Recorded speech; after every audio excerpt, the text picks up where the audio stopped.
अस्सलामुअलैकुम, welcome to my channel learning with Zarkul. उम्मीद है आप सब खैरियत से होंगे। आज की इस वीडियो में हम सेंटेंसेस को फिल करेंगे मिसिंग वर्ड्स के साथ। यहाँ पे कुछ वर्ड्स दिए गए हैं और यहाँ पे सेंटेंसेस लिखे हैं, ठीक है।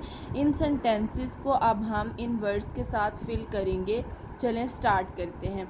आई go to the park in a, यहाँ पे लिखा हुआ है लोग, सन, वैन। तो पता चल रहा है हम किस पे पार्क गई मैं। I go to the park in a van, तो यहाँ पे आ जाएगा वैन वर्ड, ठीक है। देन क्या आएगा, my dad has a red.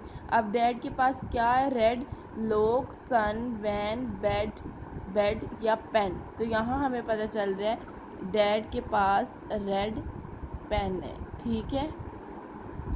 उसके बाद I take a nap on my bed. Nap का मतलब होता है थोड़ी देर के लिए, जो हमने सोना होता है ना, जिसे कैलूला करना कहते हैं, कि थोड़ी देर बस आराम कर लें, ठीक है।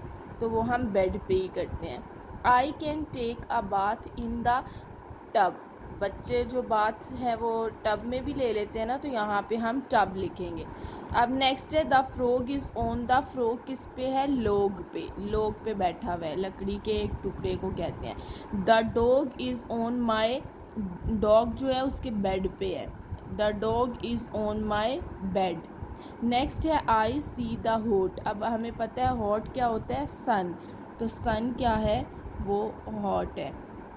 ऐसी छोटी छोटी जो है आप वर्कशीट अपने बच्चों को बना के दें घर पे, और उनके लिए आसानी होगी। इस तरह उनकी लर्निंग इन्हेंस होगी कि आप उन्हें यहाँ पे वर्ड्स दे दें और मिसिंग ब्लैंक्स बना के दें, और उन्हें कहें कि इन वर्ड्स में से आपने जो है चूज़ करने हैं वर्ड्स और इन सेंटेंसेस को फिल करना है। उम्मीद है कि वीडियो अच्छी लगी होगी। अगली वीडियो लेकर हाजिर होंगी, तब तक के लिए अल्लाह हाफ़िज़।